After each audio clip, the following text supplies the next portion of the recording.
This week has mainly been dedicated to finishing the floor and the structure of our modules. We used the LVL to build the columns, the floors and the roof.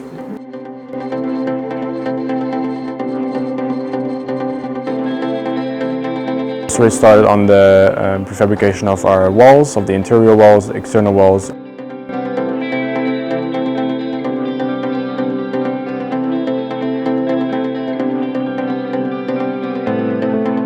We mainly have been working on the plumbing plans for the whole module.